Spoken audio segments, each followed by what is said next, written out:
Hey everyone, welcome to Spell Bee. Let's talk about Bipasha Basu, why she suddenly left Bollywood. This is Missing Celebrity का new episode. Bipasha ने जब बॉलीवुड में debut किया था तब उसने ऐसी एक नई चीज लाई थी ऑडियंस के लिए जो ऑडियंस ने पहले देखा नहीं था। She was into fitness, she had this amazing body, she was bold, she was confident in her own skin.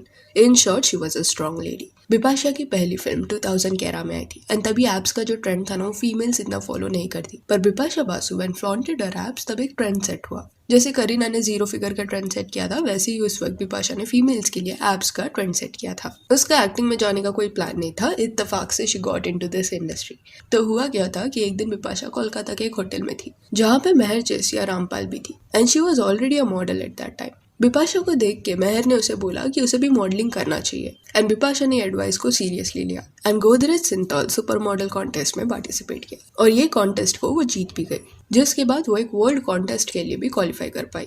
After that उसने एक अंडरवेयर ब्रांड के लिए भी कमर्शियल शूट किया with her then boyfriend Dino Morea. ये कुछ 1998 की बात है, तब बिपाशा 19 ईयर्स की होगी एंड अभी ये कमर्शियल देख के आपको कुछ और नहीं लग रहा होगा, पर तभी ये चीज पे कंट्रोवर्सी हो गया था। पीपल वेर लाइक ये बहुत ज्यादा ही सेक्सुअल हो गया है, how can they do that, and तभी जमाना भी अलग था। This was not normal for them. Even Bipasha के घर के बाहर कुछ प्रोटेस्टर्स भी जमा हो गए थे इसके बाद, और उसी साल से ना बिपाशा को फिल्में भी ऑफर होने लगी, बट कुछ फिल्मों के लिए सामने से ही बिपाशा ने मना कर दिया। फिर 2001 में अजनबी फिल्म के साथ बिपाशा ने डेब्यू किया एंड ये फिल्म देखने के बाद क्रिटिक्स ने बिपाशा के परफॉर्मेंस को काफी प्रेज भी किया। उसे फिल्म फेयर अवार्ड भी मिला फॉर बेस्ट फीमेल डेब्यू। ये अजनबी फिल्म की शूटिंग के दौरान बिपाशा का जो एक्सपीरियंस था ना वो कुछ खास नहीं रहा, बिकॉज करीना एंड उसके बीच में झगड़ा हो गया एंड ये भी रूमर्स मीडिया के अराउंड फैल रहे थे कि करीना ने बिपाशा को काली बिल्ली बुलाया है। फिर कई साल बाद एक इंटरव्यू के दौरान बिपाशा रिवील कि अजनबी की शूटिंग के दौरान जब वो सेट्स पे पहुंची तब वो किसी भी जानती नहीं थी, सब उससे नॉर्मली बात करते थे एंड करीना भी उनमें से एक थी। शूटिंग के शुरुआती कुछ दिनों तक करीना ने उससे अच्छे से बात की,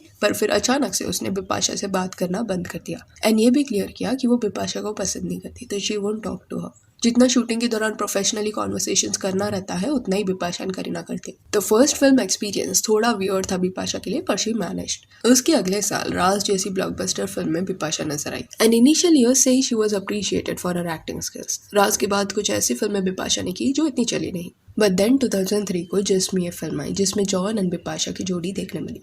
राज एंड जिस्म जैसे फिल्म देखने के बाद बिपाशा को सब एक सेक्सी एक्ट्रेस का टाइटल देने लगे, because indeed both the films were very bold and I have said this before also, sexy is not a negative word, it is a compliment. And खुद बिपाशा ने ये बोला था that she likes being sexy and when she gets old she will be a sexy grandmother. तो Bipasha was one of a kind. Bollywood ने बिपाशा से पहले bubbly, fun loving, चुलबुली एक्ट्रेसेस देखी थी, but Bipasha did not fit into those categories. She made her own new category being bold and confident. And जिस movie के shooting के दौरान बिपाशा एंड जॉन एक दूसरे को पसंद करने लगे। Eventually they started dating.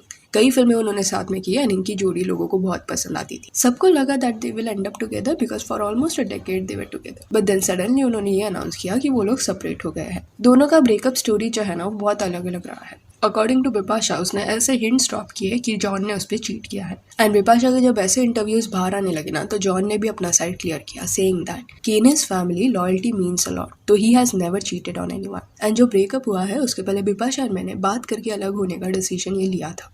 सो दोनों की वर्जन्स काफी अलग रहे हैं एंड 2005 तक बिपाशा ऐसी ही अपनी नॉर्मली फिल्में करती जा रही थी, पर 2006 was one of the best years for her. फिर हेरा फेरी, धूम 2, ओमकारा जैसी हिट फिल्में उसने बैक टू बैक दी, पर 2007 के बाद से ऐसा कुछ तो हो गया कि इवेंचुअली बिपाशा को फिल्में मिलना कम हो गई। 2008 में रेस जैसी बड़ी फिल्में वो नजर आई, पर हो क्या रहा था ना कि बॉलीवुड में नई एक्ट्रेसेस लाइक दीपिका, अनुष्का ने एंट्री ले लिया था, जिस वजह से focus got shifted to them. And ये हर दूसरे डिकेड में होता है, नई एक्ट्रेसेस आती है, पुराने एक्ट्रेसेस रिप्लेस हो जाते हैं। ये जो पैटर्न है ना वो बॉलीवुड में कई सालों से देखने मिला है एंड 2008 के बाद से तो बैक टू बैक बिपाशा ने फ्लॉप्स दिए हैं। बीच बीच में कुछ अच्छी फिल्मों का भी पार्ट हो रही है, but majority of her films went flop. ये पैटर्न 2012 तक चलता रहा। उस साल भी प्लेयर्स, जोड़ी ब्रेकर्स जैसी फिल्में वो नजर आई जो थिएटर में इतना अच्छा परफॉर्म नहीं कर पाई, बट राज 3 जो फिल्म आई ना वो ब्लॉकबस्टर था। इट फेल्ट लाइक ये फिल्म के बाद ना बिपाशा वो नॉट सो गुड फिल्म्स का पैटर्न ब्रेक करेगी, पर ऐसा नहीं हुआ क्योंकि अपकमिंग ईयर्स में आत्मा, हम शक्ल्स, क्रिएचर 3D जैसे फिल्में उसने की जो ज्यादा कुछ खास नहीं थी। देन 2015 में अलोन करके एक आखिरी फिल्म बिपाशा की थिएटर्स में आई जो हिट तो नहीं थी पर फ्लॉप भी नहीं थी। इन बिटवीन कलेक्शन उस फिल्म का रहा and after this she left Bollywood. 2020 में एक वेब सीरीज में बिपाशा नजर आई, पर फिल्मों में वापस कमबैक उन्होंने नहीं किया एंड ये अलोन फिल्म की शूटिंग के दौरान Bipasha met Karan Singh Grover and they bonded. दोनों फिल्म के बाद भी साथ में डिनर्स एंड पार्टीज में वगैरह देखने मिलते थे, जिसके बाद सबको ये समझ आ गया that they are dating each other. Ultimately 2016 आते आते बिपाशा एंड करण सिंह ग्रोवर ने शादी कर ली। मैरिज की खबर जब बाहर आई ना, तब काफी हेट बिपाशा को मिला, बिकॉज जेनिफर विंगेट जो करण सिंह ग्रोवर की एक्स वाइफ है ना, उनके चाहने वालों को ये लगा कि बिपाशा की वजह से जेनिफर एंड करण सिंह ग्रोवर अलग हुए।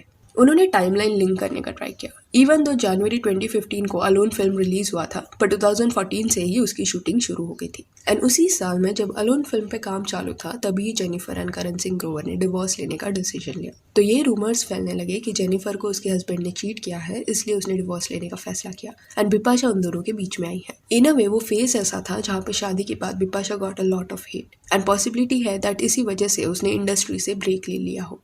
अलोन फिल्म जो था ना, उसने थोड़ा अच्छा भी परफॉर्म किया था थिएटर्स में, एंड 2015 आते आते बिपाशा भी समझ गई थी कि जो स्क्रिप्ट्स वो चूज कर रही है that is not working and maybe she wanted to end her journey on a good note. So last film which she did was with her now husband Karan Singh Grover. अभी 7 साल हो गए हैं बिपाशा को बॉलीवुड छोड़ के, और ऐसा भी नहीं है कि बिपाशा को फिल्में ऑफर नहीं हो रही, बट वही अभी फिल्में करना नहीं चाहती, क्योंकि जो ब्रेक लिया था बिपाशा ने उसको उसका आदत पड़ गया है and somewhere down the line she got lazy. And these are not my words. अभी रिसेंट एक इंटरव्यू में खुद Bipasha quoted, I have actually been lazy and not open to work in the last few years, but the plan is to return to work in 2022 and do something interesting. I hope I can make announcements very soon. तो may be इस साल वो कुछ फिल्में sign कर ले and upcoming years में वो हमें देखने मिले। पर दिस हैपन्स, एक रूटीन का आपको आदत लग जाता है and then you get too lazy to break that pattern.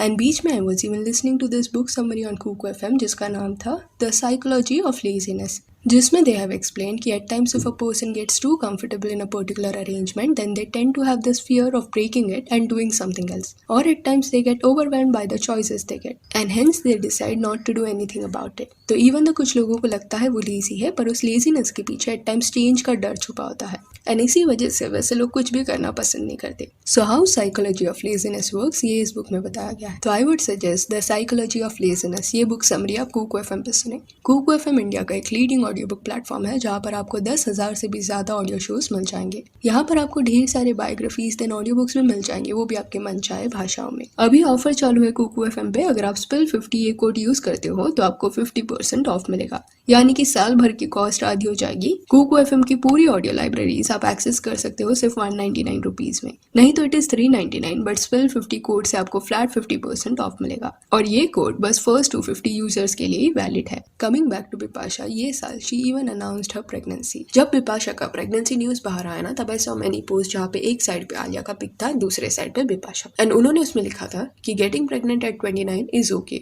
And getting pregnant at 43 is also okay. And we need more such posts where positive things are highlighted. But I will also say this कि I agree that a woman should get pregnant when she is really ready to have children. पर लोगों को कभी भी haste में decision नहीं लेना चाहिए, क्योंकि कई ऐसे केसेस रहे हैं जहाँ पे वुमन इन लेट 20s और अर्ली 30s डिसाइडेड कि उसको एंजॉय करना है अपने लाइफ को एंड उसको बच्चा नहीं चाहिए, which is completely okay.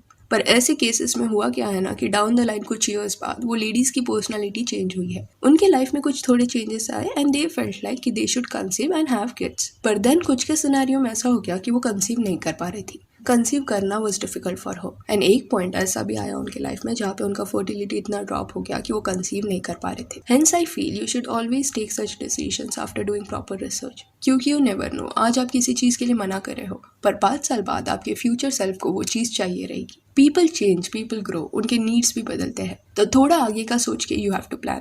And there are many options in today's time, freezing eggs to avoid such situations, then visiting doctors and checking your fertility level in order to understand कि और कितने fertile years है आपके पास। And इसके बारे में इतना अपने इधर बात नहीं होता, इसलिए I wanted to touch this topic. हाँ, कुछ फीमेल्स होती है जो 50s के बाद भी कंसीव कर पाती है, पर वो एग्जाम्पल देख के ना आप ये अज्यूम मत कर लेना कि सबके साथ this can happen. And before going, do not forget about the psychology of laziness book summary जो आप कुकू FM पे सुन सकते हो, एंड स्पिल 50 कोड यूज करके you will get flat 50% off. So yeah that's it for this video. Do let me know कि बिपाशा की वो कौन सी एक फिल्म रही है जो आपको सबसे ज्यादा पसंद आई है, and if you want you can follow us on Instagram जिसका लिंक आपको डिस्क्रिप्शन में मिल जाएगा। और ये वीडियो अच्छी लगी हो तो लाइक एंड शेयर करें, और इसे और अपडेट्स के लिए चैनल को प्लीज सब्सक्राइब करें। Thank you.